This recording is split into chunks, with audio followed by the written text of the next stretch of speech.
এক মাস আগে শর্ট সার্কিটে পুড়ে গিয়েছিল নিজামুদ্দিনের বাড়ি। ক্ষতিগ্রস্ত হয়েছিল প্রায় 2 লাখ টাকা। মাস না যেতেই এবার কালবৈশাখী ঝড়ে লণ্ডভণ্ড তার বাড়িঘর। গাছ পড়ে আহত হয়ে হাসপাতালে ভর্তি আছেন তিনি। এই এমনি তো দুর্যোগ লোক, কিছু নাই, গরিব। তার শর্ট সার্কিট হয়ে তার ঘর আগুন দিয়ে পুড়ে গেল। 2 লাখ টাকার গরু নষ্ট হয়ে গেছে। এর মধ্যে তার 1 মাস না যেতে যেতে এই যে আজকে যে বাতাসটা হলো, বাতাসটা বিশাল বড় বড় 2টা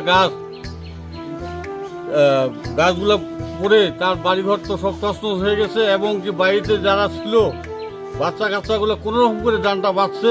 তার মধ্যে আমাদের প্রায় একজন বাড়িওয়ালা, উনি হলো গাছতলা ছিলেন, ওকে লোকজন টানে বাড়ি করে তাকে সদরে নিয়ে ভর্তি করা হয়েছে। শনিবার সকালে ঠাকুরগাঁও সদর উপজেলার রায়পুর ইউনিয়নের বাকশিরি এলাকায় কালবৈশাখী ঝড়ে ক্ষতিগ্রস্ত হয়েছে নিজামুদ্দিন সহ ওই গ্রামের লালন, নাজমুল সহ আরও 4 জনের বাড়িঘর। বড় গাছ পড়ে, মেহগনি গাছ পড়ে 3টা বাড়ি নষ্ট হয়েছে, 3টা ঘর। আর আমার ঘরেরও সব বাতাসে উড়ে নিয়ে গেছে। আজকে সকালবেলা হঠাৎ বৃষ্টি বাতাসে 2টি বড় বড় গাছ পড়ে ঘরের মধ্যে তারা শোয়া অবস্থা ছিল।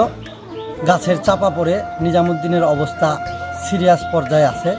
আর আমাদের বাড়ি ঘরের বর্তমান এই পরিস্থিতি, আমরা বহুত ক্ষতিগ্রস্ত এবং কি এই লোক খুব মুমূর্ষ অবস্থায় আছে।